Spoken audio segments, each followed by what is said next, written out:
আমাদের এই মন্দিরটা দিন আমরা মানি না। ডিজাইন সব টাকার ডিজাইন ওভারঅল ভালো লাগছে, কিন্তু 20 টাকার নোটটা আমার একটু অন্যরকম। কারণ এখানে আমাদের ঐতিহ্যের একটা প্রতীক ছিল 60 গম্বুজ মসজিদ, ওইটা না দিয়ে একটা মন্দির দিছে, যেটা আমি মনে করি যে এটার দায়িত্বশীল যারা ছিল এরা ইচ্ছাকৃতভাবে মুসলমানদের মধ্যে বা তৌহিদি জনতার মধ্যে একটা আলাদা একটা মানে ধর্ম নিয়ে একটা উস্কানি দেওয়ার জন্য এই কাজটা করা হয়েছে। 60 গম্বুজ মসজিদ যেটা, সেটা তো খুব সুন্দর, এটা তো আমি তো দেখতেছি ছোটবেলা থেকে এটা হয়ে আসতেছে। তো হঠাৎ করে যখন দেখলাম যে একটা মন্দির ঢুকাই দিছে, এটা তো হইতেছে না। আমি 20 টাকা নোটের দিকে তাকাই নাই, মানে একে তো ডবল দাম, দ্বিতীয়ত এটা আমি হিসাবই ধরি নাই, দাম 20 টাকা নিবো না। আমি এর জন্য 50 টাকা নিতে আসছি, 20 টাকা নিবো না। আসলে ব্যাপারটা হচ্ছে বঙ্গবন্ধুর টাকা নিয়েও তো অনেকে নামাজ পড়তে গেছে, ওইটা তো কন্ট্রোভার্সি ছিল না।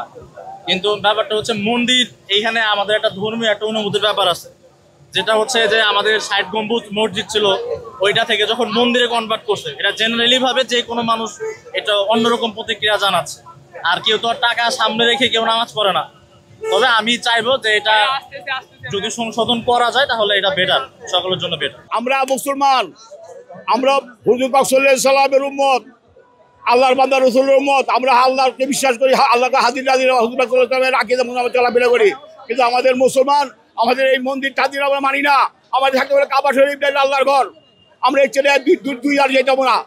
এক মুসলমান, এক কলমা, হুজুর পাক সাল্লাল্লাহু আলাইহি সাল্লামে আল্লাহ নিজে তারা শিক্ষক, আল্লাহর শিক্ষক করে হুজুর পাক। আমরা আল্লাহর হুজুর বাবা হুজুরের এলো বান্দা, আল্লাহর বান্দা রাসূলের মতো আমরা হুজুর পাক আজিজ করার জন্য যা আছে আমরা মেনে মানুষ চলবো। কিন্তু আমরা এই সমস্ত এই মন্দির তাদের আমরা টাকা নিয়ে চাই না। আমরা চাই শুধু সহলে আল্লাহর ঘর থাকবো, মুসলমান, আমরা মুসলমান থাকতে দেবো, এর চেয়ে 2 নম্বর চাই না। এটা কিভাবে সে এই প্রতিষ্ঠিত এই অন্তর্বর্তী সরকার কিভাবে এটা পায়, এটা তৈরি করলো? এর কি মাথার জ্ঞান নাই, বুদ্ধি নাই? না সে আমেরিকারই, সেই ভারতের দালাল? এটা কিভাবে সে করলো? মন্দিরটা কিভাবে দিল সে? যেহেতু আমরা সম্পূর্ণভাবে মুসলমান, যেটা মুসলমান জাতি, এটা হইল নাকি?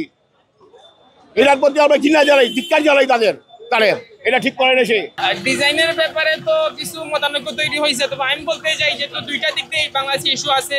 আর বাংলাদেশ ধর্মপরায়ণ এবং সবাই সাম্প্রতিক শান্তি চায়, সেই পরে আমি বলি কি, যদি তারা 20 টাকা নোটের যে ব্যাপারটা, সেটা মনে করি সংখ্যাগরিষ্ঠতার যে মতামত আছে এবং আমাদের মুসলিম সম্প্রদায়ের দিক থেকে আমাদের এটাকে এই মতকে যে মন্দিরের ছবি অথবা অন্যান্য যে বিতর্কিত বিষয়গুলো আসছে মন্দির ছাড়াও, এখানে এগুলা উদ্যোগগুলা সরাই নেওয়া উচিত। আর এরপর যদি এগুলা সরাই নেওয়ার ক্ষেত্রে ওদের প্রশ্ন আসে যে না, তাহলে 60 গম্বুজ মসজিদ কেন থাকবে? তাহলে মনে করি এই সব স্থাপনা তুলে দিয়ে একমাত্র নদীর ছবি, পাহাড়ের ছবি, সেতুর ছবি দেওয়া দিবে, তাহলে কারো কোনো আপত্তি থাকবে না, আমাদের সমস্যা হলো না।